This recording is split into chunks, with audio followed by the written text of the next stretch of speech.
നമ്മളൊരു ഹെവി ലൊക്കേഷനിൽ വന്നിരിക്കുകയാണ്. ഇവിടെ കുറച്ച് ചില്ല് ചെയ്യാൻ വന്ന ഇവിടെ നോ റേഞ്ച് ഉള്ളി. എങ്ങനെയോ ഇവര് വൈഫൈ ഇട്ടിട്ടുണ്ട്. അത് എങ്ങനെയാന്ന് എനിക്ക് മനസ്സിലാവും. അല്ലെങ്കിൽ മൂഞ്ചി പോയാൻ ഇവിടെ. ഇവിടെ ഇത്രയും സെക്ലൂഡഡ് ആയിട്ടുള്ള ഒരു സ്ഥലത്ത് വൈഫൈ നല്ല സ്പീഡും ഉണ്ടല്ലേ. നമ്മളിപ്പോ ഒരു ഉച്ചയല്ലേ, ഇപ്പൊ ഒരു 2 മണിയായി കാണും. 3 മണി 2-3 വലിയ ചൂടില്ല, ചൂടുണ്ട് എന്നാലും. ഞാൻ ആലോചിക്കുന്നത് ഈ പണ്ട് ഇതുപോലത്തെ സ്ഥലത്തൊക്കെ ഉള്ളവർ എങ്ങനെയാ. ഇപ്പൊ തന്നെ നമുക്ക് റേഞ്ച് ഇല്ലാത്തതുകൊണ്ട് എന്നെ പോസ്റ്റാണ്. ആ പണ്ട് എവിടെ ഫോൺ. ശരിയാ. പക്ഷെ കത്തെഴുതണ്ടേ. കാരണം നീ ഇപ്പൊ ഒരു സ്ഥലത്ത് നിൽക്കുക, വേറൊരുത്തന്നെ നിനക്ക് എന്തേലും അറിയിക്കണം. അപ്പം മനുഷ്യൻ ഇങ്ങനെ പോയി പറയാനല്ലേ പറ്റും. പണ്ട് പോയി പറയല്ലോ ഉള്ളായിരുന്നല്ലോ, കത്ത് പോലും ഇല്ലായിരുന്നു പണ്ട് മര്യാദയ്ക്ക്. നല്ല ദൂരെ ഒന്നും മറ്റേ ഫ്ലെയർ ഗൺ പോലത്തെ സാധനമോ വല്ല ഹോൺ അടിക്കുകയോ. അന്നൊക്കെ വണ്ടിയൊക്കെ ഉണ്ടായിരുന്നു. ശരി, ഹോണെന്ന് പറയാതെ വണ്ടിയുടെ ഹോണല്ല, മറ്റേ ഇങ്ങനെ ഹോൺ അടിക്കുക. ഫോണില്ലാത്ത ട്രംപറ്റ് ബ്യൂകളോ മറ്റേ നാർണിയൊക്കെ അത് കണ്ടിട്ടില്ല. വാറിന് പൈററ്റ്സ് ഒക്കെ ഇങ്ങനെ അങ്ങനെ എന്തേലും ആയിരിക്കും. എന്തെങ്കിലും മറ്റേ കുഴല് പോലത്തെ. പണ്ട് ഈ നമുക്കിപ്പോ പറയത്തില്ലേ ടെലിഗ്രാഫ് അയക്കുക. ടെലിഗ്രാഫ് എന്ന് പറഞ്ഞാൽ പണ്ട് ഇങ്ങനെ വെച്ചാ ഈ ലെറ്റർ എഴുതിയിട്ടാണ് അല്ലേ. ശരിക്കും ടെലിഗ്രാഫ് തുടങ്ങി എങ്ങനെയാന്ന് പറഞ്ഞ് പണ്ട് ഒരു സ്ഥലത്തു നിന്ന് മറ്റു സ്ഥലത്തു നിന്ന് ഇതുപോലെ ഇപ്പം ഒരു ആർമിയുടെ കാര്യമോ അല്ല ഒരു എംബററിനോ അയക്കണമെങ്കിൽ ഫ്രാൻസിലായിരുന്നു എനിക്ക് തോന്നുന്നത്. അവിടെ ആണെങ്കിൽ ഒരു മലയാളം മേളി ഒരു പോസ്റ്റ് വെച്ചിട്ടുണ്ട്. അപ്പൊ ആ ഒരു സാധനം ഇങ്ങനെ അനങ്ങും. ഇതിങ്ങനെ അനങ്ങും. ചിലപ്പം ഈ ഷേപ്പ് ആവും, ഈ സാധനം ഇങ്ങനെ അനക്കും. അല്ല, അത് വിൻഡ് ആയിട്ടാണ് ഒരാള് മെസ്സേജ് കൺവേ ചെയ്യും. അവനാണെങ്കിൽ ആ സാധനം ഇങ്ങനെ അനങ്ങുമ്പോൾ ഓരോ ഷേപ്പ് ആവും. ഓരോ ഷേപ്പിനും ഓരോ ആൽഫബറ്റോ ഓരോ ഇത് നേരത്തെ നമ്മൾ പറഞ്ഞു വെച്ചിട്ടുണ്ട്. മറ്റേ എന്നാ ലാംഗ്വേജ് ആയിരുന്നു ഇതിന് പറയുന്നത്? സീക്രട്ട് ലാംഗ്വേജ് അല്ലേ? ടാപ്പ് ചെയ്യുമ്പോൾ മോഴ്സ്കോഡിന്റെ ഒക്കെ ഒരു ബിഗിനിങ് പോലെ എന്ന് പറഞ്ഞാൽ ആദ്യമേ ഇവര് അതായത് അല്ലാത്തപ്പോ ഒരു 10-200 കിലോമീറ്റർ പോകേണ്ടത് ഇതൊരു മൗണ്ടന്റെ പീക്കിലായതുകൊണ്ട് കാണാൻ പറ്റും. ഓരോ ഷേപ്പിൽ അവനിങ്ങനെ മാറ്റി മാറ്റി അങ്ങനെ മെസ്സേജ് കാണാം. അങ്ങനെയാണ് ഈ മോഴ്സ് കോഡും ടെലിഗ്രാഫിന്റെ ഇതെല്ലാം ഉണങ്ങി. അപ്പം അന്നത്തെ ഒരു മെറ്റൽ സ്ട്രക്ചറിനെ വെച്ചാണ് ഇവര് ടെലിഗ്രാഫ് എന്ന് പേര് എഴുതുന്നത്. ഇതുപോലെ മോഴ്സ് കോഡ് പണ്ട് ഇങ്ങനെ മറ്റേ ബീപ് ബീപ് സൗണ്ട് വെച്ച് അങ്ങനെ ഈ വൈഫൈ മോഴ്സ് കോഡ് ഓരോ സൗണ്ടിന് അതെന്തോ ഇങ്ങനെ ഓരോ പോസും പിന്നെ ലെങ്തും അങ്ങനെയൊക്കെ വെച്ച് അത് ശരിക്കും ഒന്നോളം നോക്കണം. അങ്ങനെയൊക്കെ വെച്ചു. അപ്പം നമുക്കിവിടെ ഇപ്പം വയർലെസ് ഇന്റർനെറ്റ് ഇപ്പൊ ഇവിടെ കിട്ടുന്നുണ്ട്. പക്ഷെ ശരിക്കും ഇത് വയർലെസ് ആണെന്ന് പറഞ്ഞാൽ ഇന്റർനെറ്റ് ഉണ്ടായത് തന്നെ ഫുള്ള് കടലിനകത്ത് എല്ലാം കേബിൾ ഇട്ടല്ലേ ഉണ്ടാക്കി. ശരിക്കും കടലിനകത്ത് അടിയിൽ കൂടെ എല്ലാം കേബിളാണ്. ഞാനും കേട്ടിട്ടുണ്ട്. അത് കറക്റ്റ് ആണോ? എടാ അല്ല, ഇന്റർനെറ്റ് എങ്ങനെ കിട്ടും? എല്ലാവർക്കും ഒരേ ഇന്റർനെറ്റ് കിട്ടണമെങ്കിൽ ഡാറ്റ അങ്ങോട്ടും ഇങ്ങോട്ടും ട്രാൻസ്ഫർ ചെയ്യണം. ഞാൻ ചോദിക്കട്ടെ, ഇത് സാറ്റലൈറ്റ് വഴി ചെയ്യുമല്ല? ശരിക്കും ഇന്റർനെറ്റ് അണ്ടർ സീ വാട്ടർ അടിയിൽ കൂടെ ഉള്ള കേബിൾ വഴി. അപ്പം ഇപ്പൊ 2 രാജ്യങ്ങൾ തമ്മിൽ പണ്ട് അമേരിക്കയും യൂറോപ്പും തമ്മിലുള്ള communication literally it's A cable of wire. വെള്ളത്തിന്റെ അടിയിൽ കൂടെ കണക്ട് ചെയ്തിരിക്കുക, ഫൈബർ ഒപ്റ്റിക് കേബിൾസ്. നമ്മൾ വിചാരിക്കും ഇതെന്തോ ഇങ്ങനെ ക്ലൗഡ് എന്നൊക്കെ പറയുന്നല്ല എന്തോ. ശരിക്കും നേരെ ഓപ്പോസിറ്റാ. ക്ലൗഡ് എന്ന് പറഞ്ഞാൽ ശരിക്കും അടിയിൽ കൂടെ വെള്ളത്തിന്റെ അടിയിൽ കൂടെ പോകുന്നത്. അറിവെന്നല്ല, ഞാൻ ഓർത്ത് വെച്ചിരുന്നത് സാറ്റലൈറ്റ് ആയിരിക്കും കടലിന്റെ അടിയിൽ കൂടെ. പക്ഷെ അത്ര ദൂരമൊക്കെ എങ്ങനെ പോസിബിൾ? എടാ അങ്ങനെ ഇട്ടിട്ടുണ്ട്. എല്ലാ സ്ഥലത്തും സാറ്റലൈറ്റ് ഒക്കെ വരുന്നതിന് മുമ്പ് ഇന്റർനെറ്റ് ഉണ്ടല്ലോ. പക്ഷെ ഇപ്പൊ മറ്റേ സ്റ്റാർലിങ്ക് ഒക്കെ എനിക്ക് തോന്നുന്നു സാറ്റലൈറ്റ്. അല്ലല്ല, സ്റ്റാർലൈറ്റ് വന്നിട്ടല്ലേ ഇന്റർനെറ്റ്? സാറ്റലൈറ്റ് സ്റ്റാർലിങ്ക് എന്ന് പറഞ്ഞ എലോൺ മസ്കിന്റെ സാധനമൊക്കെ എനിക്ക് തോന്നുന്നു സാറ്റലൈറ്റ് വഴിയാന്ന്. ഇപ്പൊ മറ്റേ ജിയോടെ കണ്ടിട്ടുണ്ടോ? ജിയോടെ നമുക്ക് വീട്ടിൽ കണക്ഷൻ വേണ്ട, സാറ്റലൈറ്റ് വഴി. അത് ജിയോയും ഈ എലോൺ മസ്കും ആയിട്ട് എന്തോ ഒരു ടൈപ്പ് ഉണ്ട്. അങ്ങനെയാണോ? എയർടെലും ജിയോ എല്ലാരും മുംബൈ ആണ്ടാ മറ്റേ ഈ ഫേസ്ബുക്കിന്റെ ഉണ്ടായിരുന്നു ഇതുപോലെ തന്നെ ഒരു വൈഫൈയുടെ ഇത്. നമ്മുടെ ഫേസ്ബുക്ക് ലോഗിൻ അടിക്കുക, നമുക്ക് വൈഫൈ കിട്ടും. പക്ഷെ അത് എല്ലാ കള്ളന്മാരെ ആക്കിയത് ഉദിക്കാൻ വേണ്ടിയിട്ടാണോ എന്ന് എനിക്കറിയത്തില്ല കേട്ടോ. ഓരോ പോസ്റ്റിന്റെ ഡീലൊക്കെ വൈഫൈ കിട്ടും. പക്ഷെ അതൊക്കെ കേബിൾ വഴിയുള്ള കേബിൾ വന്നിട്ട് മറ്റേ സിഗ്നൽ സ്പ്രെഡ് ഔട്ട് ചെയ്യുന്ന ഈ കേബിൾ ഞാൻ പറഞ്ഞില്ല, സീഡ് അടിക്കുക. അത് മറ്റേ ആദ്യമേ യൂറോപ്പ് എന്തോ ക്വീൻ ആണ്ട് ഏറ്റവും ആദ്യത്തെ അവിടുത്തെ അപ്പോഴത്തെ ക്വീൻ ആണ്ട് ഏറ്റവും ആദ്യത്തെ മെസ്സേജ് ഇങ്ങനെ വർക്ക് ചെയ്യുന്നത്. ആണോ? ലിറ്ററലി കേബിൾ ഇടുക. ഇതിന്റെ ഹിസ്റ്ററി എന്ന് പറഞ്ഞാൽ ആദ്യമേ കേബിൾ ഇട്ടു. ആദ്യമേ പക്ഷെ ഇത് കുറെ കേബിളും ഉണ്ട്, 2 കോണ്ടിനെന്റ്സ് തമ്മിൽ കണക്ട് ചെയ്യാനും വെള്ളത്തിന്. ആദ്യമേ ഇട്ടപ്പം കേബിളിന്റെ ലെങ്ത് ഇല്ലായിരുന്നു. പിന്നെ ഇട്ടപ്പോഴത്തേക്കും ഇപ്പം ഒരു കേബിൾ ഇത്രയും, പിന്നെ ഒരു കേബിൾ, രണ്ടും കണക്ട് ചെയ്യാൻ പറ്റുന്നില്ല. അങ്ങനെ കുറെ പ്രശ്നങ്ങളുണ്ട്. പിന്നെ ലാസ്റ്റ് ശരിക്കും ഇത് ഇടാൻ സാധ്യത തുടങ്ങിയെന്ന് പറഞ്ഞാൽ ശരിക്കും കേബിളിനകത്ത് തന്നെ കോപ്പറിന് മേലുള്ള ഒരു ഇൻസുലേഷൻ ഉണ്ട്. നമ്മളവിടെ ജോലിക്ക് നിൽക്കുമ്പോഴും EPDM എന്നൊക്കെ പറയുന്നത് അത്, അതായത് ഇൻസുലേഷൻ പ്രോപ്പർട്ടീസ് ഉള്ള ഒരു മെറ്റീരിയൽ അതായിരിക്കും കോപ്പറിന്റെ മണ്ടയിൽ അത് ഇങ്ങനെ ഇരിക്കും, റാപ്പ് ചെയ്ത് വെച്ചിരിക്കുക. അത് കണ്ടുപിടിച്ചതോടെയാണ് ഈ കണക്ഷൻ കണക്ട് ചെയ്യാൻ പറ്റിയത്. അങ്ങനെയാണ് ഫുള്ള് കേബിൾ വഴിയാ ശരിക്കും അണ്ടർ വാട്ടർ സീല് കേബിൾ വഴി ഓഷ്യൻസ് വഴി കണക്ട് ചെയ്തിരിക്കുക എല്ലാ രാജ്യങ്ങളും. അതിന്റെ ഒരു മാപ്പ് ഉണ്ട്.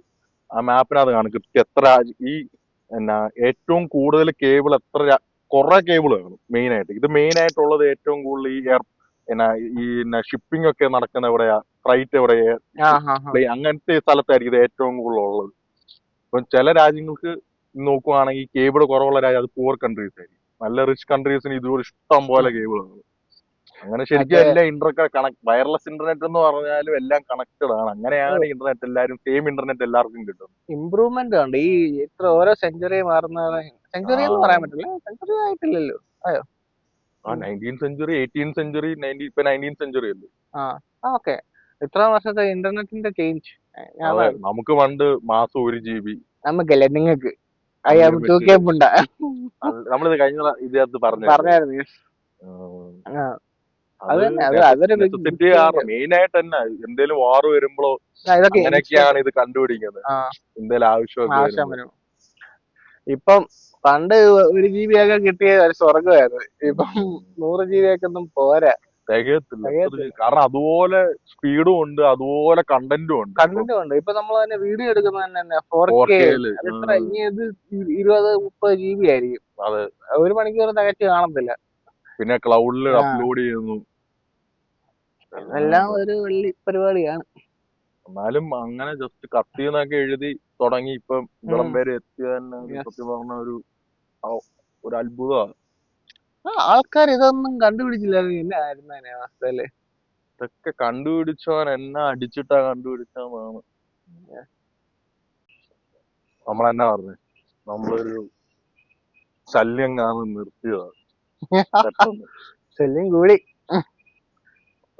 നല്ല ഹെവി ബോട്ടല്ലേ, പാലം ഭയങ്കര പൊളി. നമ്മളിങ്ങോട്ട് വന്നതാണ് ഏറ്റവും പൊളി. ഒരു ഓഫ് റോഡ് അടിച്ച് ജീപ്പ്, അങ്ങനെ ബൊലേറോ തൂങ്ങിക്കിടന്നാണ് ഞങ്ങൾ എത്തിയത്. ശരിക്കും ഇങ്ങനെ വരുമ്പോ നമ്മൾ ആലോചിക്കും ശരിക്കും നമ്മൾ ഇതൊക്കെ എക്സ്പീരിയൻസ് ചെയ്യാനുള്ള വെർത്തിട്ടായിരുന്നു. ലൈക്ക് ഒരു നല്ല വെർത്ത് യാത്രയായിരുന്നു ഇവിടം വരെ. കൊറേ നാളെ ഇങ്ങനെ വന്നിട്ട് നമ്മളൊരു 2-3 മലയുടെ ഒക്കെ വേണ്ടൊക്കെയാ അവിടെ നോക്കി വ്യൂ. ചുമ്മാ നമ്മള് അത്യാവശ്യം നല്ല ഓൾട്ടിറ്റ്യൂഡിലാണ് നിൽക്കുന്നത്. അതെ, നമ്മള് വരുന്ന കഴിക്കണ്ടില്ലേ മല താഴെ, ഭയങ്കര താഴെ വേറെ മലയുടെ പീക്കൊക്കെ വരുന്നത്. ഇത്രയും സ്ഥലത്തും ഇതുപോലെ കൺസ്ട്രക്ഷൻ ഒക്കെ ചെയ്ത് ഇത് കുറച്ച് ഹിസ്റ്ററി ഉള്ള സ്ഥലമാണ് എനിക്ക്. ബാക്ക്ഗ്രൗണ്ട് ശബ്ദമൊക്കെ വരുന്നുണ്ടോന്ന് അറിയത്തില്ല. ഫുള്ള് മറ്റേ ഓരോത്തിന്റെ സൗണ്ടും കിളികളിലെ ഇന്ത്യയുടെ ഒരു ദേശീയ പക്ഷി വേഴാമ്പൽ, സ്റ്റേറ്റ് ബേർഡ് ഓഫ് കേരള. വേഴാമ്പലിന്റെ സൗണ്ട് ഒന്നുമില്ല. അതുപോലെ ഹെവി. നമ്മൾ കണ്ട തെന്മല മറ്റേ സ്ഥലത്ത് പോയപ്പോ കേട്ടിട്ടില്ല. എനിക്ക് ഓർമ്മയില്ല തെന്മല. ഞാനപ്പോ ഇത് ഫുള്ള് എല്ലാം നേച്ചറിലോട്ട് ഇറങ്ങുമ്പോഴാ ആ ഒരു ശരിക്കും പറഞ്ഞാൽ ഇതൊരു റൊമാൻറ്റിസിസവും കൺസ്യൂമറിസവും എന്ന് പറഞ്ഞാൽ നമുക്ക് ഇങ്ങനെ വരുമ്പോ തോന്നില്ല നമ്മൾ ഇതൊക്കെ എക്സ്പീരിയൻസ് ചെയ്യണം, ലോകത്തിലെല്ലാം ചെയ്യണം. കാരണം ഈ സമയത്ത് നമ്മളൊക്കെ ഇപ്പൊ എന്നാ നോർമലി നമ്മുടെ വീട്ടിൽ നമ്മുടെ സറൗണ്ടിങ് ഏരിയ ഫെമിലിയർ ആയ സ്പേസിലല്ലേ നമ്മളെപ്പോഴും ടൈം സ്പെൻഡ്. റൂമിനകത്ത് തന്നെ ഇരുന്ന ജീവിതം തീർന്നു. റൂം മാത്രമല്ല, നമ്മളൊരു ഗ്രൗണ്ട് ലെവലിലാണ് നിൽക്കുന്നത്, നമ്മൾ എക്സ്പ്ലോർ ചെയ്യാൻ പോകുന്നില്ല. ഞാൻ ഈ മുംബൈയിൽ നിൽക്കുമ്പോഴും ഇവിടെ നിൽക്കുമ്പോൾ എനിക്ക് കിട്ടും, മുംബൈ നിൽക്കുമ്പോൾ പിന്നെ കുറച്ച് ഭയങ്കര പ്രൊഡക്റ്റീവ്. ഇവിടെ എന്ന് പറഞ്ഞാൽ റൂമിനകത്ത് തന്നെ ഇരിക്കും, നമ്മളങ്ങ് ഇരുന്ന് അങ്ങ് പോവാ, ഒന്ന് യൂസ്ലെസ് ആയിട്ട് അങ്ങ് ഇരുന്നു പോകും. പക്ഷെ വേറൊരു സ്ഥലത്ത് എനിക്ക് മുറിയിൽ നിന്ന് ഇരിക്കുന്ന ഏറ്റവും വലിയ ഒരു എനിക്ക് അത് കറക്റ്റ് ആണ്. എനിക്ക് തോന്നുന്നു എല്ലാവർക്കും അവരുടെ ഇത് കാണും. എനിക്ക് ഇവിടെ വരുമ്പോഴാണ് കുറച്ച് പ്രൊഡക്റ്റീവ് ആയിട്ട് എനിക്ക് തോന്നുന്നത്. മുംബൈയിലാണെങ്കിൽ ഞാൻ മുറിക്കകത്ത് ഇറങ്ങാം. അതാ പറഞ്ഞു, മുറിക്കകത്തിരിക്കുവാണോ തീർന്നു. ഇവിടെ വരുമ്പോ ഞങ്ങളെല്ലാരും ഇല്ല, ഇറങ്ങുന്നോണ്ടാ. നമ്മള് ഒരു സ്ഥലത്ത് തന്നെ ഇരുന്ന് പോകുന്നതാണ് ഏറ്റവും പ്രശ്നം സത്യം പറഞ്ഞത്. പിന്നെ അപ്പൊ നമുക്ക് മടിയാവും, പോകാൻ പറ്റത്തില്ല. എനിക്ക് നമുക്ക് ഈ ലോൺലി എന്നല്ല, ആരും ഇല്ലാത്തതുകൊണ്ടാണ് വെളിയിലേക്ക് ഇറങ്ങാൻ. നമുക്ക് ഇറങ്ങാം. ഇപ്പം വൈകിട്ട് പോയി വെളിയിൽ പോയിരിക്കാം, അങ്ങനെയൊക്കെ ചെയ്യണമെന്നുണ്ട്. പക്ഷെ അത് നമ്മ ചെയ്യണം, നമ്മളത് ചെയ്യണം, ചെയ്യത്തില്ല നമ്മള്. ഞാൻ കുറെ ട്രൈ ചെയ്യുന്നുണ്ട് ആ ഒരു ഇതിൽ നിന്ന് മാറാൻ. എപ്പോഴും മിക്കപ്പോഴും സക്സസ്ഫുൾ ആവാറുണ്ട്. പിന്നെ പോപ്പ് മരിച്ചു. പോപ്പിന് സ്വന്തമായിട്ട് ഒരു ആർമി ഉണ്ട്, അറിയാം. 135 പേരുള്ള ഒരു ആർമി പോപ്പിന്. സ്വിസ് ആർമി എന്നതിന് പറയുന്നത്. സ്വിറ്റ്സർലൻഡിൽ നിന്ന് മാത്രമുള്ള ആൾക്കാരാണ് പോപ്പിന്റെ ആർമി. പണ്ടത്തെ കാലത്ത് അതായത് പോപ്പിനുണ്ടോ? അതിപ്പോഴും ഉണ്ട്. അതായത് പണ്ടത്തെ പോപ്പ് എന്ന് പറഞ്ഞാൽ ഭയങ്കര ഒരു ലീഡർ ആണല്ലോ, റിലീജിയസ് ലീഡർ ആണല്ലോ ഭയങ്കര. അപ്പൊ പോപ്പിന് മാത്രം പ്രൊട്ടക്ഷന് വേണ്ടി മാത്രമുള്ള ഇതായിരുന്നു ഈ സ്വിസ് ആർമി. 135 പേര്. അവരുടെ ഈ കോസ്റ്റ്യൂം ഒക്കെ കാണാം, തിരി വരും നമുക്ക് ഫുള്ള് ഒരുമാതിരി ഒരു ജസ്റ്റർ ക്ലൗണിന്റെ ഒക്കെ ഉടുപ്പാണ്. പക്ഷെ അവന്മാര് നല്ല ട്രെയിൻഡ് ആണ്. അൺമാരീഡ്, ഇത്ര വയസ്സിനിടെയുള്ള സ്വിറ്റ്സർലൻഡിലുള്ള ആൾക്കാർ. മറ്റേ ബ്രിട്ടീഷുകാർക്ക് ചുമല ഉടുപ്പും തലയെ മറ്റേ അതുപോലെ ഇതൊരു തലയിലൊന്നും ഇല്ല, പക്ഷെ ഒരു ഓറഞ്ചും ബ്ലൂ എല്ലാ കളറും കൂടെ ചേർന്ന ഒരു കളർ. ഇത് വത്തിക്കാനിലൊക്കെ ഓരോ ടൈപ്പിൽ അച്ഛന്മാരുണ്ട് ഈ പ്രേതത്തിനെ പിടിക്കാന്. അതൊക്കെ കറക്റ്റ് ആണോന്ന് അറിയത്തില്ല. ഞാൻ ചില ന്യൂസ് പേപ്പറിനൊക്കെ വന്നിട്ടുണ്ട് ഇതിനെപ്പറ്റി. പ്രേതത്തിനെ പിടിക്കാനല്ലേ ഇങ്ങനെ ഈ അച്ഛന്മാരുണ്ടെന്ന് പറഞ്ഞു. അതിനെപ്പറ്റി മഴ പെയ്യുന്നുണ്ട്. വാട്ടർ പ്രൂഫ് അല്ലേ ഫോൺ? ദൈവത്തിനറിയാം. ഐഫോൺ 16 അല്ലേ വാട്ടർ പ്രൂഫാ? ഇത് വാട്ടർ പ്രൂഫാ. അവിടെ വെക്കണേ ഫോണെ. ഞാൻ റെഡി. ഇതിനെന്തായാലും ബാറ്ററി പോലും അതിന് ബാറ്ററി ഉണ്ട്. പിന്നെ ഇതുപോലെ ഞാൻ വേറൊരു സാധനമായിട്ട് ഈ മറ്റേ സ്ക്വിരൽ എപ്പോഴും തിന്നുന്ന ഒരു നട്ടില്ലേ,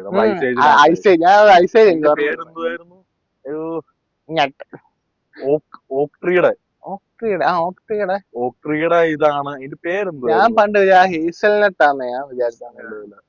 ഓക്ട്രിയുടെ നട്ടിന് എന്തോ പേര് പറയുന്നു. അതിന്റെ അത് തുറക്ക ഇവനത് നട്ട് കഴിക്കുന്ന കാണിക്കുന്നില്ല. അതിന്റെ ഏക്കോൺ അവൻ നട്ട് കഴിക്കുന്ന, നട്ട് പൊട്ടിക്കാനാണ് അവൻ നോക്കുന്നത്. ഒരു 3 സീരീസ് ഓഫ് സിനിമയ്ക്ക് അത് പൊട്ടിക്കാനാണ്. ലാസ്റ്റ് പക്ഷേ ഇത് ഒരു വീഡിയോ ഇറങ്ങിയായിരുന്നു പൊട്ടിക്കുന്നത്. ഇവന് ലാസ്റ്റ് അത് കിട്ടുന്നതായിട്ട് 2 വർഷം മുമ്പ് 1 വർഷം മുമ്പാകുമ്പോ. അത് നമ്മള് അതിന്റെ എത്ര സിനിമ ഇറങ്ങി? 3-4 ഇറങ്ങി. 2, 3, 4 വരെ ഉണ്ട്. ഡൈനോസോഴ്സിന്റെ. അതിന്റെ അകത്ത് അത് വേറെ ആ സാധനം പൊട്ടിക്കാൻ പറ്റില്ല. അതിന്റെ പുറകെ കിടന്ന് ഓടും അങ്ങോട്ടും ഇങ്ങോട്ടും. ഈ ഏക്കോൺ ശരിക്കും പറഞ്ഞാൽ ഓക്ട്രിയുടെ ഏക്കോൺ അതിന്റെ ഒരു സാധനമുണ്ട്. അതിന്റെ അകത്ത് ഫുള്ള് തിന്നുന്ന സാധനം, അറ്റത്തൊരു ഇതിന്റെ പിന്നെയും അടുത്ത ഗ്രോത്തിന് ചെറിയൊരു സാധനം സീഡ് ജെർമിനേറ്റ് ചെയ്യാനുള്ള സാധനം. അത് ശരിക്കും പറഞ്ഞാൽ ഓക്ട്രി എവല്യൂഷന്റെ ഭാഗമായിട്ട് അങ്ങനെ ആക്കി. കാരണം സ്ക്വിരലും ഓക്ട്രിയും തമ്മിലൊരു സിംബയോട്ടിക് റിലേഷൻഷിപ്പ്. സിംബയോട്ടിക് റിലേഷൻഷിപ്പ് എന്ന് പറഞ്ഞാൽ ഇപ്പം നമ്മുടെ കാളയുടെ പുറത്തിരുന്ന് കൊക്കു വന്ന് ഇരിക്കുന്ന കണ്ടിട്ടുണ്ട്. അങ്ങോട്ടും ഇങ്ങോട്ടും ഹെൽപ്പ് ചെയ്യാം. മറ്റേന് തിന്നാൻ കിട്ടും ഈ കാളയുടെ ദേഹത്ത്. ഇത് മറ്റേനെ ക്ലീൻ ചെയ്യും. അതുപോലെ രണ്ടും അങ്ങോട്ടും ഇങ്ങോട്ടും ഹെൽപ്പ് ചെയ്യുന്ന സിംബയോട്ടിക് റിലേഷൻഷിപ്പ്. ബേക്കോണും ഓക്ട്രിയും സ്ക്വിരലും തമ്മിൽ ഒരു സിംബയോട്ടിക് റിലേഷൻഷിപ്പ്. അതായത് ഈ സ്ക്വിരല് വന്ന് ഇഷ്ടം പോലെ ഓക്ട്രി ഉണ്ടാവും. ഈ സ്ക്വിരൽ എന്ന് പറഞ്ഞാൽ ഇത് മറ്റേ സ്പ്രെഡ് ചെയ്യാനായിട്ട് ഇപ്പൊ തന്നെ തിന്നത്തില്ല ഈ സാധനം. ഇത് ഈ സ്ക്വിരൽ സ്റ്റോർ ചെയ്ത് വെക്കും. അതിന്റെ മെയിൻ പരിപാടി. ഏക്കോൺ ആണ് കുറെ ഉണ്ടാവും ഒരു ഓക്ട്രിയില്. ഇത് കിട്ടുന്നതല്ല അവിടെ ഇവിടെ എല്ലാം കുറച്ച് കുഴിച്ചിടും. എന്നിട്ട് ആവശ്യമുള്ളപ്പോ ഒന്ന് എടുക്കും. അപ്പൊ അതിൽ നിന്ന് ചിലതൊക്കെ മിസ്സായി പോകും. അത് ഗ്രോ ആവും. അങ്ങനെയാണ് ഓക്ട്രീസ് പിന്നെയും വളരുന്നത്. ഇത് ഇവര് തമ്മിലുള്ള ഒരു സൈക്കിൾ, ഒരു ബന്ധം, ഒരു റിലേഷൻഷിപ്പ്. മറ്റേ പൂമ്പാറ്റയുടെ ഹണി ബീസിന്റെ അതുപോലെ തന്നെ ഹണി ബീസ് ഇത് ചെയ്യുന്നു, പോളിനേറ്റ്. അതുപോലെ ഫുള്ളൊരു കണക്ഷനാണ്. അപ്പം ഏക്കോണും ഈ സ്ക്വിരലും തമ്മിൽ അതുപോലെ ഒരു ബന്ധം. അങ്ങനെയാണ് ഇത് രണ്ടുപേരും സർവൈവ് ചെയ്യുന്ന രണ്ടുപേർ ഇത് വന്നത്. അതുപോലെ ഈ സിംബയോട്ടിക് ബയോമിമിക്കിംഗ് എന്ന് പറഞ്ഞ സാധനം. ബയോമിമിക്കിംഗ് എന്ന് പറയുമ്പോൾ അതായത് നേച്ചറിലുള്ള സാധനം നമ്മൾ കോപ്പി ചെയ്യുക. ഫോർ എക്സാമ്പിൾ ഇപ്പൊ ഞാൻ എക്സാമ്പിൾ പറഞ്ഞാൽ ജപ്പാനിലൊരു ട്രെയിൻ ഉണ്ട്, ബുള്ളറ്റ് ട്രെയിൻ, ഷിൻകാസനോ അങ്ങനെയുള്ള ട്രെയിൻ. അപ്പം ആ ട്രെയിനിന്റെ പ്രശ്നം എന്താണെന്ന് പറഞ്ഞാൽ ഇത് ഹൈ സ്പീഡിലാണ് പോകുന്നത്. പക്ഷെ ഇതൊരു ടണലിനകത്തോട്ട് കയറുമ്പോഴത്തേക്കും ഒരു ചെറിയ ഏരിയയിലോട്ട് കയറില്ലേ, എയർ എല്ലാം കംപ്രസ്ഡ് ആയിട്ട് എക്സിറ്റ് ആകുമ്പോൾ ബുമ്മെന്ന് പറഞ്ഞൊരു ഒച്ച ഉണ്ടോ, അത്ര കംപ്രസ്ഡ് എയർ പെട്ടെന്ന് ഇങ്ങനെ വരുന്നുണ്ട്. അതല്ല ഈ ഇത് വേറെ. ഇതിങ്ങനെ എന്ന് പറഞ്ഞാൽ ഭയങ്കര സൗണ്ട്. അപ്പം അവിടുത്തെ ജപ്പാനിലെ ഒരു എഞ്ചിനീയർ തീരുമാനിച്ചാൽ പുള്ളി ഒരു ബേർഡ് വാച്ചർ. പുള്ളി അവിടെ ഇഷ്ടംപോലെ ബേർഡ്സിനെ വാച്ച്, പിന്നെ ബൈനോക്കുലർ ആയിട്ട് പോയി കാട്ടിൽ പോയി കാണുക.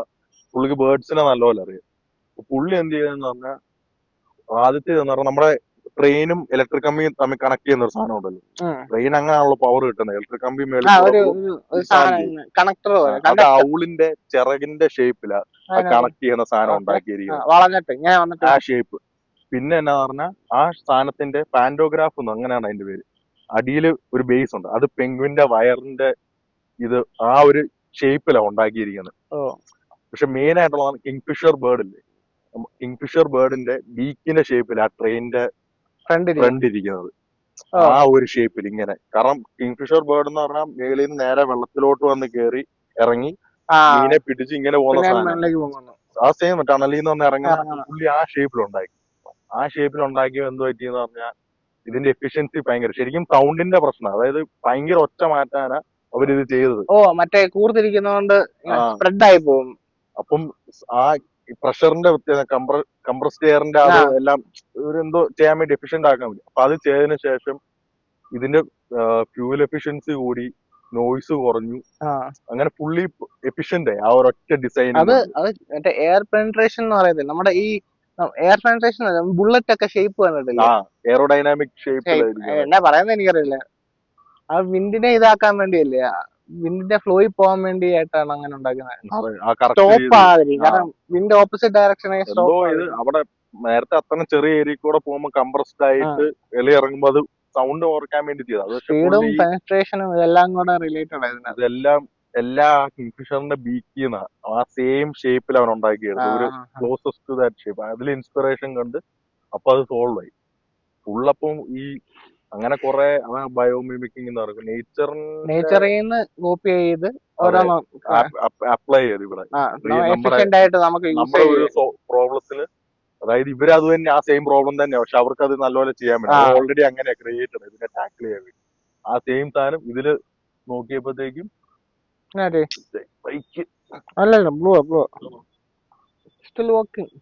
അപ്പൊ ആ സാധനം അങ്ങനെ ഇറങ്ങിപ്പോയി. അങ്ങനെ ഈ നേച്ചറിനെ വെച്ചാണ് എല്ലാം. ബയോമിമിക്കിങ് ആദ്യമായിട്ടെ കേട്ടിട്ടുണ്ടായിരിക്കും, വേറെ കുറെ ഉണ്ട് ഇങ്ങനെ എപ്പോഴും എന്തേലും ഇതുപോലെ. മെയിൻ ഞാനൊരു കണ്ട ഒരു എക്സാമ്പിൾ, പക്ഷെ എല്ലാം ബുള്ളറ്റും എല്ലാം അതുപോലെ എന്തെങ്കിലും കണ്ടിട്ടായിരിക്കും. ബുള്ളറ്റിന്റെ ഒക്കെ എന്തോ ഉണ്ടായിരുന്നു, ഇത് അതിന്റെ ഷേപ്പ് അങ്ങനെ വരാൻ കാരണം ഇത് ട്രാവൽ ചെയ്യാൻ വേണ്ടി കംഫർട്ട്, ആ ബുള്ളറ്റിന്റെ ട്രാവൽ ഡിസ്റ്റൻസിനെ കംഫർട്ടബിൾ ആക്കാനായിട്ട് ഓരോന്ന് ചെയ്യുന്നതാണ് കേട്ടിട്ടുണ്ട്. അത് ഏറ്റവും നല്ല എയറോഡൈനാമിക് ഇതെല്ലാം വെച്ച്. പിന്നെ നമ്മളെ നേരത്തെ ഈ മോസ്കോഡിന്റെ കാര്യമൊക്കെ പറഞ്ഞില്ലേ, അപ്പൊ ഒരു കാര്യം ഓർത്തെന്ന് പറഞ്ഞാൽ ഈ പണ്ടത്തെ ഈ കൊളംബിയയുടെ ഏറ്റവും ഏൻഷ്യൻ കൊളംബിയയില് ഇവര് ഈ കണക്ക് സൂക്ഷിച്ചത് എങ്ങനെയാണ്. അന്ന് ശരിക്കും പറഞ്ഞ എഴുത്തുന്ന നമുക്ക് പണ്ട് എഴുത്തൊന്നും ഇല്ലായിരുന്നല്ലോ. അതായത് ഇപ്പൊ നീ ഇതാണോ സ്ട്രൈക്ക് ആണോ സ്ട്രൈക്ക്, അതുപോലെ ഇപ്പൊ ഒരു നിനക്കൊരു അതായത് ഇന്ന സാധനം ഞാൻ അവന് കൊടുത്തു, ഇത്ര പൈസ എനിക്ക് കിട്ടാനുണ്ട്, അങ്ങനൊന്നും നമുക്ക് എഴുതി വെക്കാൻ അറിയത്തില്ല. അപ്പൊ സുമേറിയൻസ് ആണ് ആദ്യം ഇത് തുടങ്ങിയത്. അവരിത് എഴുതി തുടങ്ങിയപ്പോഴത്തേക്കും എന്താ ഈ പണ്ടത്തെ ഒരു ടെക്സ്റ്റ് ഉണ്ട്, അതായത് എഴുതിക്കുന്ന ഇത്ര ഗ്രാം ബാർലി ഒരാള് തന്നു, അതാണ് ഏറ്റവും ആദ്യത്തെ എഴുത്ത് നമ്മുടെ ലോകത്തുള്ള സുമേറിയൻ ഒരു ടെക്സ്റ്റ്. അപ്പം നമ്മളങ്ങനെ ഈ കണക്കെടുക്കാൻ തുടങ്ങുന്നത് ഈ സുമേറിയൻസ്, ബാബിലോണിയൻസ് എല്ലാം ഈ നമ്മള് നമ്മൾ വിചാരിക്കുന്നത് ആദ്യമേ ആൾക്കാർ കവിതകളും ഇതൊക്കെ ആയിരിക്കും എഴുതിയത്. ശരിക്കും കണക്കാകും. അക്കൗണ്ടന്റ് ആണ് ശരിക്കും ഏറ്റവും ആദ്യത്തെ എഴുത്ത് തുടങ്ങി. ഇത്ര കിലോ സാധനം ഇവിടെ വന്നു, ഇത്ര പൈസ അവന് കൊടുത്തു, അതാണ് ശരിക്കും ആദ്യമേ എഴുത്തു തുടങ്ങി. അപ്പം ഇതിനകത്ത് എഴുതി ഈ അങ്ങനെ അപ്പൊ അങ്ങനെ സിസ്റ്റം ഇവോൾവ് ആയി വന്ന് ഈ കൊളംബിയൻ ആ ഇപ്പോഴത്തെ കൊളംബിയ ഉള്ള ആ ഏരിയയില് പിന്നെ ഈ സ്പാനിഷുകാർ അവർ കോൺകസ്റ്റ് ചെയ്ത് വരുന്നതിനൊക്കെ മുമ്പ് എങ്ങനെയാ വെച്ചാ ഒരു കയറ്, അതിലൊരു നോട്ട് ഇടും, പിന്നെ ഇവിടെ ഒരു നോട്ട് ഇടും, അങ്ങനെ ആ നോട്ട് വെച്ച് ഇവര് കണക്കെടുത്തോണ്ടിരുന്നത്. മനസ്സിലായി? ചിലപ്പോ വേറെ കളറിലെ ഒരു കയറാണ്, അതേ ഒരു നോട്ട് ഇടും. അങ്ങനെ ഫുള്ളൊരു ക്ലോത്ത് കാണും. നമ്മളെ പണ്ട് അബാക്കസ് ചെയ്യുന്ന പോലെയൊക്കെ നോട്ട് വെച്ചാണ്. എത്ര നോട്ടുണ്ട്, എത്ര അങ്ങനെന്തോ അതിന് പറയുന്നത്. അങ്ങനെയൊക്കെ അവന്മാര് കണക്കൊക്കെ വെച്ചുകൊണ്ടിരുന്നു ചെയ്തുകൊണ്ടിരുന്നു. എല്ലാം ഈ പിന്നെ എല്ലാ ഫുഡും ഈ അരിയും ഗോതമ്പും എല്ലാത്തിനും എല്ലാം അങ്ങനത്തെ ഒരു സീനാണ് സത്യം പറഞ്ഞത്. കണക്ക് ഒരു വള്ളിയാണ് വിഷയം. എക്സും വൈയും വന്ന തന്നെ ഏറ്റവും വലിയ വ്യത്യസ്തമാണ്. പക്ഷെ അത് ഇഷ്ടമുള്ളവരുണ്ട്. അത് ചെയ്യാൻ അറിയാമെങ്കിൽ ഭയങ്കര രസമാണ്. സോൾവ് ചെയ്യുന്നത്, ഇക്വേഷൻസ് സോൾവ് ചെയ്യാനും കണക്കറിയുന്നതൊക്കെ. എനിക്ക് പണ്ട് കണക്ക് ഇഷ്ടമല്ലായിരുന്നു. എനിക്ക് അങ്ങനെ എന്റെ ഒരു സ്ട്രോങ് സൂട്ട് അല്ല കണക്ക്. പക്ഷെ എന്നാലും ചെയ്യാൻ അറിയാമെങ്കിൽ ഭയങ്കര രസമാണ്. കണക്കെന്ന് പറഞ്ഞാൽ സബ്ജക്ട് വൈസ് എനിക്ക് താല്പര്യം. ഫിസിക്സ് ഒക്കെ ആണെങ്കിൽ പിന്നെയും എൻ്റെ കണക്കുണ്ട്, ബട്ട് അത് നല്ല രസമാണ്. ഓരോ പുതിയ കാര്യങ്ങളല്ല നമ്മൾ പഠിക്കുന്നത്. പിന്നെ കുറച്ചു നേരം ഡെറിവേഷൻ ഒക്കെ വരും. ആദ്യമൊക്കെ ഭയങ്കര രസമാണ്. അയ്യോ കണക്കെന്ന് എനിക്ക് ഓർമ്മ വരുന്ന ഇവിടെ സ്കൂളിൽ പഠിക്കുന്ന ഒരു പുസ്തകം, വരയില്ലാത്ത പുസ്തകം കണക്കിന് മാത്രമേ ഉള്ളായിരുന്നു. വരയില്ലാത്ത ഗ്രാഫ് വരയ്ക്കാനും. പക്ഷെ ഫുള്ള് മാത്സ് ആയി ലോകത്ത്. നമ്മൾ എത്ര യൂസ് ചെയ്യുന്നില്ലെന്ന് എല്ലാരും പറയുന്നു. ഇത്രയും പഠിച്ചത്. പക്ഷെ അത് എവിടെങ്കിലൊക്കെ ആവശ്യം വരുമായിരിക്കും. കണക്ക് ഉപയോഗിച്ചെല്ലാം കണ്ടു. അതെ അതെ. ഇപ്പൊ ഒരു സ്പിയറിന്റെ ഏരിയ, ഇപ്പം നമ്മളൊരു സർക്കിളിന്റെ ഏരിയ മറ്റേ 4πr² അങ്ങനെയൊക്കെ പറയത്തില്ലേ, അതെല്ലാം ഈ ഗ്രാഫിലൊക്കെ വരച്ച് അങ്ങനെ അത് കണ്ടുപിടിക്കുന്നവരെല്ലാം കണക്ക് വെച്ചാ അവര് കണ്ടുപിടിക്കുന്നത്. എല്ലാത്തിനും അതിന്റെ ആപ്ലിക്കേഷൻ ഉണ്ട്. ടൈം മാറുന്നതനുസരിച്ച് കണക്ക് ഇമ്പ്രൂവ് ആയിക്കൊണ്ടിരിക്കുന്നു, കുറച്ചും കൂടെ സിംപ്ലസ്റ്റ് ആയിക്കൊണ്ടിരിക്കുന്നു എന്നാണ്. ഇതൊക്കെ ആരെങ്കിലും ചെയ്ത് നോക്കി സോൾവ് ചെയ്യാന്. അതെ അതെ, അവനെ കിട്ടിയ പക്ഷെ ഞാൻ തല്ലിക്കൊല്ലും. അതിനെല്ലാം പക്ഷെ റിയൽ വേൾഡ് നമ്മൾ ഉപയോഗിക്കുന്ന എല്ലാ സാധനവും അതിന്റെ ഒരു ആവശ്യമുണ്ട്. എന്തുണ്ടാക്കി നമ്മൾ ഫോണാണെങ്കിലും എല്ലാത്തിലും. നിനക്കിപ്പം ഒരു വണ്ടി, ഇഷ്ടമുള്ള ഒരു വണ്ടി ഓടിക്കാൻ ഏതാഗ്രഹം? എനിക്ക് ഏത് വണ്ടി ലോകത്തുള്ള എന്ത് വണ്ടി എന്ന് വെച്ചാൽ 4 ടയറുള്ള സാധനം എന്തുവാ? അങ്ങനെ എനിക്ക് മുമ്പേ, ഇപ്പൊ അങ്ങനെ ആഗ്രഹം ഇപ്പൊ ഡയറക്റ്റ് ഇപ്പൊ ചോദിച്ചാൽ എനിക്ക് അങ്ങനെ ഒന്നും പറയാനില്ല. എനിക്ക് ഈ ലൈസൻസ് കിട്ടിയ സമയത്ത് ഭയങ്കര മാരുതി 800 ഓടിക്കും. പവർ സ്റ്റിയറിംഗ് അല്ലേ, പഴയ ടൈപ്പ്. ഇങ്ങനെ എനിക്ക് തുടങ്ങിയ സമയത്ത് എനിക്ക് ഭയങ്കര കഴിയായിരുന്നു. മീൻസ് ഒരു കൈ വെച്ച് ഇങ്ങനെ തിരിക്കത്തില്ലേ, അത് ഭയങ്കര ഇഷ്ടമായിരുന്നു. മാരുതി 800 അത് വലിയ ഡ്രീം ആയിരുന്നു, മാരുതി 800. ഇപ്പൊ മാരുതി 800 കിട്ടാൻ ഞാൻ പക്ഷെ ഓടിക്കും. അല്ല, ലൈസൻസ് നീ കിട്ടിയത് എപ്പോഴാ? ഒരു ആടെ ചേട്ടന്മാരുടെ ഏതോ കൂട്ടുകാരന്റെ വണ്ടിയായിരുന്നു മാരുതി 800 ഓടിച്ചു. അത് ഫണ്ണായിരുന്നു കേട്ടോ. അത് വേറെ എക്സ്പീരിയൻസ്. ചെറിയ വണ്ടി, ഞാനൊരു വലിയൊരു മെക്കാനിക്കൽ സാധനം ഓടിക്കുന്ന പോലെ ഫുള്ള് ഇച്ചിരി കോംപ്ലിക്കേറ്റഡ് ആയിട്ട് ഒരു ഇച്ചിരി കൂടെ മെക്കാനിക്കൽ അല്ല. എനിക്ക് അതിലൊക്കെ ഇഷ്ടം. എനിക്ക് ടാങ്ക് ഇല്ലേ, ഞാൻ ചിന്തിച്ചിരുന്നു ടാങ്ക്. അത് പക്ഷെ ഞാൻ പണ്ട് GTA കളിക്കുന്ന അതൊരെണ്ണം അടിച്ചാൽ അത് 2 വെടിയൊക്കെ പോട്ടി അങ്ങനെയൊക്കെ കളിക്കുകയാണെങ്കിൽ വൈലന്റ് ആകാൻ പറ്റുവാണെങ്കിൽ സീനായിരിക്കും. ടപ്പേ ടപ്പേ. പക്ഷെ നമ്മള് വിചാരിക്കും ഗെയിമിനകത്ത് നമ്മൾ ടാങ്ക് ഓടിക്കുമ്പോ നമ്മൾ തന്നെയല്ലേ ഫയർ ചെയ്ത് വെടിവെക്കാൻ ഓടിക്കാനെടുത്ത് നാവിഗേറ്റ് റീലോഡ് ചെയ്യാനായിട്ട് ഒരു മിസൈൽ തന്നെയാണോ പറയുന്നത്? ആർട്ടിലറി. അതും മറ്റേ പോയിന്റഡ് ആർട്ടിലറി ആയിപ്പോ. അതിങ്ങനെ പൊക്കിയെടുത്ത് വെക്കുക. പണ്ടത്തെ ഒക്കെ 90s വാറിന്റെ ഒക്കെ ഇടയ്ക്ക് ഇത് ടാങ്ക് ഇറങ്ങിയ സമയത്തൊക്കെ ഇവര് അകത്തത്തെ വീഡിയോ ഒക്കെ ഉണ്ട്. അതിന്റെ അകത്ത് എയിം ചെയ്യുന്ന എങ്ങനെ അറിയാം? അതുണ്ട്. അത് കറക്കുന്നത് മറ്റേ തിരിക്കാനായിട്ടാ. ഇതിന്റെ എയിമിന്റെ തിരിക്കാൻ. വേറെ സാധനം ക്രോസ് ഇല്ലേ, ക്രോസ് മെറ്റലും കൊണ്ട് ഉണ്ടാക്കിയിട്ട് 2 ക്രോസ് ഉണ്ട്. ചെറിയ ക്രോസ്, ഒരു വലിയ ക്രോസ്. ഇതേലാണ് നോക്കുന്നത്. ഒരു ഡൈനോക്കോ സാധനം ഉണ്ട്, അതുകൊണ്ട് നോക്കി എന്നിട്ടാണ് ഒരുത്തൻ നോക്കും, മറ്റേ അപ്പം വെടിവെക്കണം. അതാ ഒരുത്തൻ നിന്ന് പറയണം, മറ്റവനിങ്ങനെ മാറ്റി ലെഫ്റ്റ് ഇങ്ങോട്ടോ റൈറ്റ് ഇങ്ങോട്ടോ വണ്ടി ഓടിക്കാൻ വേറൊരു തരം ഉണ്ടായിട്ട് കൊറേ ഒരു 4-5 പേരുണ്ട്. ഒരു സ്റ്റിയറിംഗ് വീൽ അല്ല, അതിന് പണ്ടത്തെ ഞാൻ കണ്ടിട്ടുള്ളൂ. ഫുൾ ലിവേഴ്സാ, 1 2 3 ഓരോ ലിവർ. Literally JCB. അത് ഓടിക്കാൻ തന്നെ സ്കില്ല് കാണും. എന്നിട്ട് ഇടയ്ക്ക് ഇത് ചൂടാവുമ്പോ ഇവന്മാര് അതിന്റേതായ ഓരോ ചെയ്യുന്ന കാണും പണി. അയ്യോ, ഈ ടാങ്ക് ഒക്കെ പൊട്ടിച്ച കഥയൊക്കെ ഉണ്ട് ആൾക്കാർ. ഈ ഇതിന്റെ അകത്ത് സൈഡിൽ കൂടെ ഒക്കെ ഓടിച്ചാടി വന്ന് വണ്ടയ്ക്ക് കയറി പോകും. ഗ്രനേഡ് അതിനകത്തോട് മേളിക്കൂടെ തുറന്ന് ഗ്രനേഡ് ഇതിനകത്തോട് എല്ലാ സിനിമയ്ക്കും അങ്ങനത്തെ സീൻ തുറന്ന് അതിനകത്തോട്ട് ഗ്രനേഡ്. പണ്ട് കോൾ ഓഫ് ഡ്യൂട്ടി കളിക്കുമ്പോൾ മറ്റേ ടാങ്ക് വരുമ്പോഴേ സീന് ക്രൗച്ച് ചെയ്ത് ഇങ്ങനെ കളിച്ചല്ല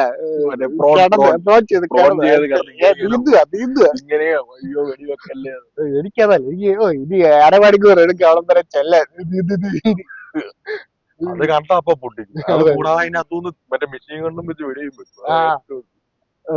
കോൾ ഓഫ് ഡ്യൂട്ടിക്കകത്ത് അതിനെ C4 വെച്ച് പൊട്ടിക്കുന്ന സീനാണ് പൊറാക്കൊണ്ടെങ്കിൽ ടാങ്കിനെ ചന്തി പോയി എന്നിട്ട് കണ്ണന്മാര് ഓടണം നമ്മൾ. മറ്റേ GTA ഇതുപോലെ മറ്റേ റിമോട്ട് കൺട്രോൾ C4 ഇല്ലേ, അത് ഞാൻ കോപ്സിന്റെ വാണ്ടഡ് ഫുൾ ആകുമ്പോഴത്തേക്കും ചുറ്റിയത് അങ്ങോട്ട് എന്നിട്ട് നടുക്ക് എന്നിട്ട് ഇമാരും ഒരൊറ്റ ഞങ്ങൾക്ക് പൊട്ട പൊട്ട പൊട്ട പൊട്ട. പിന്നെ സലാൻഡ്രിയസിന് അത് വണ്ടി ട്രെയിൻ പോകുമ്പോഴേ റെയിൽവേ ട്രാക്കെ കൊട്ടി സാരം വെക്കുമായിരുന്നു. ട്രെയിൻ പൊട്ടിക്കാൻ. ട്രെയിൻ പൊട്ടുമില്ല ഒന്നും പറ്റത്തില്ല. റെയിൽവേ ട്രാക്കിൽ കൊണ്ടുവരും കുറെ C4 കൊണ്ടുവെക്കും, ഒന്നും പറ്റില്ല. നമ്മള് കാറ് കൊണ്ടുവച്ചാലും ട്രെയിൻ ആ ട്രെയിൻ മറ്റേ ടാങ്ക് കൊണ്ടുവച്ചാലും എന്തുകൊണ്ട് വെച്ചാലും ഇടിച്ചു കൊണ്ടു. അത് പണ്ടത്തെ അത്രേ ഉള്ളു. കാരണം അതിനൊന്നും റിയാക്ഷൻ വരാത്ത ടൈപ്പ്. അതൊരു കണ്ടിന്യൂസ് ഫ്ലോ ഓഫ് മൂവ്മെന്റ്. നമുക്ക് സ്റ്റോപ്പ് ചെയ്യാൻ പറ്റത്തില്ല. 5ന്റെ അകത്ത് അവര് ഫുള്ള് മാറ്റി. GTA 5ന്റെ അകത്ത് നമുക്ക് ട്രെയിൻ പൊട്ടിക്കാൻ പറ്റും. പക്ഷെ കുറെ നമ്മൾ ഇടണം, അല്ലെങ്കിൽ എന്തെങ്കിലും സ്റ്റോപ്പ് ചെയ്യാൻ പറ്റത്തില്ലെന്ന് തോന്നുന്നു. ട്രെയിൻ പൊട്ടിക്കാൻ പറ്റും, പൊട്ടിച്ചു കഴിഞ്ഞാൽ അത് അവിടെ അനങ്ങാതെ ഇരിക്കും. ഇതുണ്ട് സബ്മറീൻ ഉണ്ടോ ഏതോ മിഷൻ ഉണ്ടെന്ന് തോന്നുന്നു GTA ഏതോ. ഒരു മിഷൻ ഉണ്ട് GTA 4-നകത്തോ 6-നകത്തോ 5-നകത്തോ 5ന്റെ അകത്ത് സബ്മറീൻ ആണ് അടിച്ചു മാറ്റുന്നത്. 5ന്റെ അകത്തുണ്ട്, അങ്ങനെ എന്തോ ഒരു സാധനം 5ന്റെ അകത്തുണ്ട്. 4ന്റെ അകത്ത് 4 അല്ല, ഇതിന്റെ അകത്തുണ്ടോന്ന് എനിക്ക് ഓർമ്മയില്ല. എനിക്ക് GTA ഹെൽത്തിന് നമ്മള് ചാറാണ്. നമ്മള് പോസ് ചെയ്തിട്ട് നമുക്ക് ചീറ്റടിക്കാൻ പറ്റുമായിരുന്നു. ഇൻ കേസ് നമ്മളിപ്പോ ചാവാറ് തുള്ളിലേക്കും പെട്ടെന്ന് പോസ് ചെയ്യെങ്കിൽ ഷിക്കൂടെ അടിച്ച് ആക്ടിവേറ്റ് ആവും. പക്ഷെ മറ്റേതിനകത്ത് പറ്റില്ല. വൈസിറ്റിക്കകത്താണോ നേരെ തിരിച്ചാണോ എങ്ങനെ ഏതൊരെണ്ണത്തിനകത്ത് വൈസിറ്റിക്കകത്ത് പോസ് ചെയ്ത് ചെയ്യാൻ പറ്റുന്നതാണ് എന്റെ അങ്ങനെ. പക്ഷെ ഏതൊരെണ്ണത്തിനകത്ത് പറ്റത്തില്ല. അത് ചില സമയത്ത്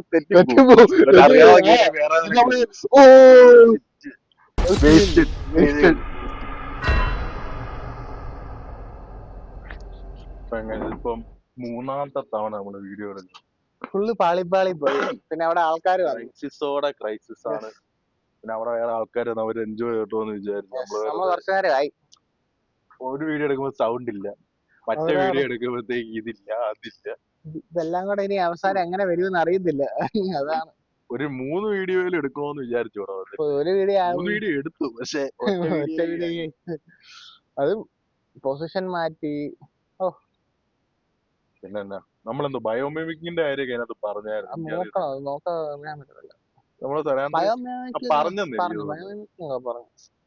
ബയോമിമിക്കിന് മുമ്പേ നമ്മള് സബ്മറീന്റെ ഇതും പറഞ്ഞു അല്ലേ? സബ്മറീന്റെ പറഞ്ഞിട്ടില്ല. അല്ല, സബ്മറീന്റെ വന്ന ബയോമിമിക്കിന് മുമ്പാണോ? മുമ്പല്ലേ നമ്മളാ? അല്ല വേണ്ട, വരുന്നിടത്ത് വെച്ച് കാണാം. ഞാൻ എന്നെ അറിയാനാ, ഒരു ഫ്ലോ അങ്ങ് പോയി. നമ്മുടെ ഓരോ പ്രാവശ്യം എഴുന്നേക്കുമ്പോ നമ്മൾ പിന്നെ ഒരേ കാര്യം. അത് മെയിൻ സീൻ നമ്മുടെ മൈക്ക് അല്ല, നമ്മൾ യൂഷ്വലി യൂസ് ചെയ്യുന്ന മൈക്ക് അല്ല. ഇതാ എന്നാലും അത് എളുപ്പമാണ്. ഇത് കുറച്ച് കോംപ്ലിക്കേറ്റഡ്. വേറെ എന്തേലും അത് വിടാം. ഇപ്പം മഴയൊക്കെ തുടങ്ങി ഒന്ന് വരുന്നുണ്ട്. അപ്പൊ മഴയായിട്ടുള്ള മെമ്മറീസ് നീ ലാസ്റ്റ് എപ്പോഴാ മഴയത്തൊന്ന് കുളിച്ചത്? ഞാൻ എല്ലാ മഴയും കുളിക്കുന്നത്. ഏകദേശം ഞാൻ വന്ന കഴിഞ്ഞിട്ട് 2 പ്രാവശ്യം കുളിക്കും മഴയത്ത്. നൈസാ മഴയത്ത് നടക്കാനൊക്കെ, ഒരു ട്രാക്കൊക്കെ ഇട്ട്. മഴയത്ത് നടക്കാൻ പോയിട്ട് പറയാൻ നാളായിട്ട്. ഞാൻ പണ്ട് ജിം എന്ന് പറഞ്ഞ് നടന്ന സമയമുണ്ട്. തടി കുറയ്ക്കാൻ ബോഡിക്കല്ല, തടി കുറയ്ക്കാൻ വേണ്ടി പറഞ്ഞത്. ആ സമയത്ത് നടക്കാൻ പോവായിരുന്നു. ഈ മഴയത്തെ എല്ലാ ദിവസവും ഭയങ്കര രസമായിരിക്കും. ഭയങ്കര ഇഷ്ടമാണ്. നാരങ്ങ കുതിർന്ന്, പക്ഷെ വേറെ തണുത്തല്ല നടക്കുന്നത്. എന്ന് പറഞ്ഞാൽ സീനെന്ന് പറഞ്ഞാൽ ഈ ഇന്നലെ ഞാൻ നടക്കാം ഇതുപോലെ മഴ ജോക്കൂട്ട നടത്താൻ. അപ്പം ആകെ ഒരു സീനേ ഉള്ളൂ, ഇയർഫോൺ നനഞ്ഞ് കേടാവില്ലെന്നേ ഉള്ളൂ. കാരണം പണ്ട് ഞാൻ ഇതുപോലെ മുംബൈയില് മഴയത്ത് ഓടാൻ പോയി. നല്ല മഴയത്ത് ഓടാന്ന് പറഞ്ഞു പോയി. എന്റെ ഒരു ഷൂ പോയി, എന്റെ ഇയർഫോൺ അടിച്ചു പോയി. പക്ഷെ ഇയർഫോൺ ഞാൻ അടിക്കാത്തിട്ടപ്പോ ഓട്സിനകത്ത് കൊണ്ടുപോയിട്ടു. അതുകൊണ്ട് രക്ഷപ്പെട്ടു. ഞാൻ മറ്റേ ബോട്ടിന്റെ ഇയർഫോൺസ് ഉണ്ടായിരുന്നപ്പോ ഞാൻ പോവായിരുന്നു. ഇയർഫോൺ ചെയ്ത് കഴിഞ്ഞിട്ട് അത് പോയാലും പിന്നെ കുഴപ്പമില്ല, 1000 രൂപയുടെ പരിപാടിയുള്ളൂ. അത് കുറെ നിൽക്കും, അത് കാരണം സീനില്ല. എന്റെ കവർ ചെയ്യുന്ന എന്റെ ചെവി കുറച്ച് വളഞ്ഞായിരിക്കും. ഈ ബോട്ടിന്റെ ഇയർഫോൺ ചുമ്മാ 2-3 പ്രാവശ്യം താഴെ കിട്ടാ പെട്ടെന്ന് പോകും. ഈ JBL ഇയർഫോൺ എവിടൊക്കെ ഞാൻ ഇട്ടിട്ടുണ്ടോ? ഇല്ല, JBL എനിക്ക് എന്റെ എന്നാ സംഭവം അറിയാം, എന്റെ അടിയിൽ ഒരു മാഗ്നറ്റ് ഉണ്ട് ഇതിങ്ങനെ ചാർജ് ചെയ്യാനായിട്ട്. അത് ഇപ്പം ഇരിക്കുന്നില്ല, അത് ഞാൻ മറ്റേ കണ്ടക്ടർ സെറ്റ് ആയി തേച്ച് എടുക്കും. കറണ്ട് ആൾക്കാർ ടച്ചിങ്സ് ഇയർഫോൺ മറ്റേ കേസിനകത്ത് ചാർജ് ചെയ്യാറുണ്ട്. ആ 2 മാഗ്നറ്റിന്റെ അവിടെ തുപ്പല് വെച്ച് ഹെഡ്ഫോണിന്റെ ഹെഡ്ഫോൺ ചാർജ് ചെയ്താൽ പോരെ, നമുക്ക് വർക്ക് ചെയ്താൽ പോരെ സാധനം.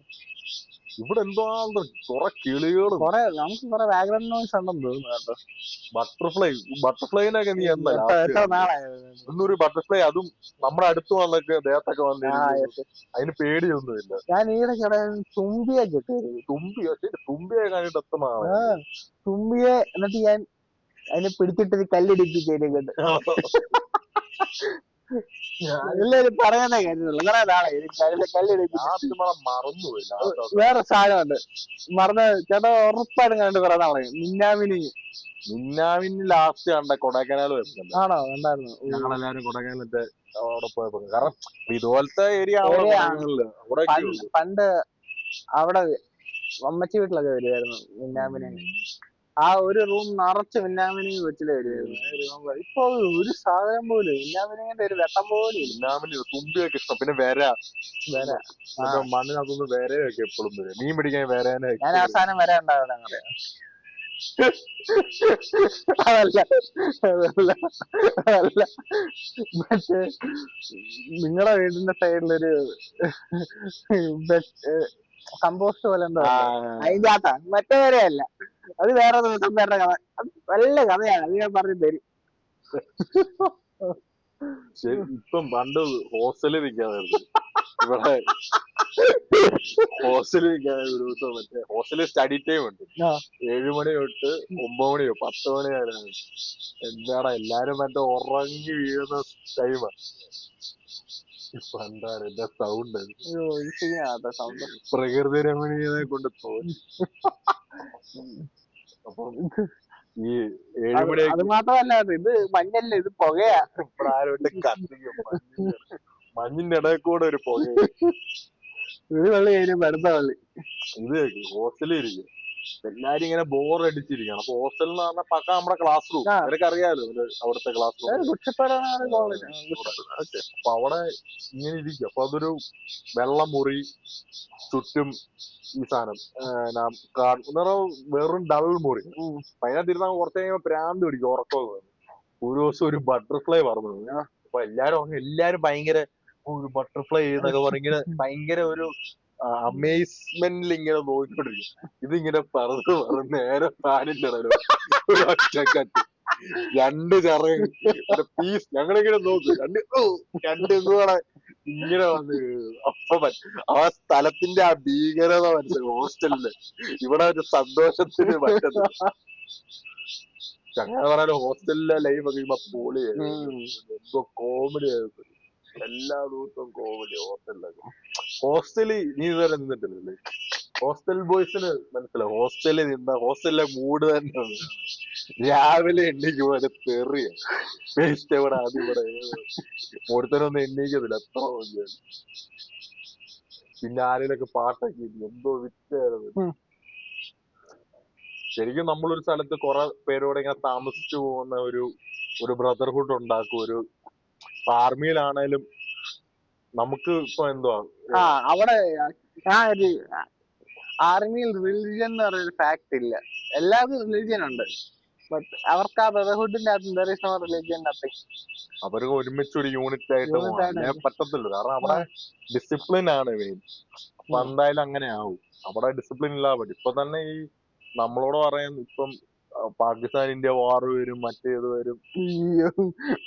ഇത് കാണാം, മീം കണ്ടായിരുന്നു പാകിസ്ഥാന്റെ ഞങ്ങളുടെ വെള്ളം തീർക്കല്ലേ. അത് നമ്മൾ ഇത്ര ലൈറ്റ് ആയിട്ട് അതിനെപ്പറ്റി. അപ്പം നമ്മള് ഇപ്പൊ പണ്ടത്തെ ഇപ്പം വേൾഡ് വാറിനൊക്കെ ആൾക്കാർക്ക് വാറിന് പോകണം, നമുക്ക് പോണം, അവരെ പോയി ആ മൈൻഡിൽ എല്ലാരും നിൽക്കുന്നത്. അത് ശരിക്കും നമ്മുടെ ഉള്ളിലെ മറ്റേ ആർമിയിലെ ബ്രദർഹുഡും ഈ ഗ്ലോറിയും അതെല്ലാം ആലോചിക്കും. പക്ഷെ അവിടെ ചെല്ലുമ്പോഴേ നമുക്ക് അറിയത്തുള്ളൂ അതിന്റെ ഭീകരത. നമ്മള് പറയുന്ന പോലെ അല്ല അവിടെ ചുമ്മാ എന്നാ നമ്മൾ ചുറ്റും നോക്കാൻ എല്ലാരും മരിക്കുന്നു. അതും World War I, II ഒക്കെ മറ്റേ ട്രെഞ്ച് വാർഫെയർ ടൂലാന്ന് മറ്റേ എല്ലായിടത്തും കുഴി, അതിനകത്ത് ഫ്ലെയിം ത്രോവർ വിടുന്നു. ഭയങ്കര സീനാണ്. ഞാൻ അസുഖം വരുന്നു. ഈ ടിവിയിലൊക്കെ പറയുന്നു വാർ തുടങ്ങാൻ പോയല്ല, ഇത് ഈ പറയുന്ന ഈ പ്രൊപ്പഗൻഡ ഉണ്ടാക്കുന്നു ഓരോന്നൊക്കെ പറയുന്നു, ഇതൊക്കെ വിവരമില്ല. ഈ വാർ എന്ന് പറഞ്ഞാൽ എന്തുമാത്രം ഹ്യൂമൻ സാക്രിഫൈസ് നടക്കുന്നത്. നമ്മളത് ഒഴിവാക്കാനാ ശരിക്കും തോന്നുന്നത്. പക്ഷെ ഒന്നും ചെയ്യാതിരിക്കാനും പറ്റത്തില്ല. ചെയ്തു കഴിഞ്ഞാൽ നമുക്ക് എങ്ങനെ പ്രതികരിക്കുകയും വേണം. മറ്റേ ഗാസയിലൊക്കെ മറ്റേ ഈ ഇടയ്ക്ക് മറ്റേ യുദ്ധം നടപ്പില്ലേ, അതൊക്കെ കണ്ട എന്നെ സീനാ. വീഡിയോസ് ഒന്നും പിള്ളേരൊക്കെയാ മരിക്കുന്നത്, കൊച്ചു പിള്ളേർ, ഫാമിലീസ് എല്ലാം ഓരോ വീഡിയോ.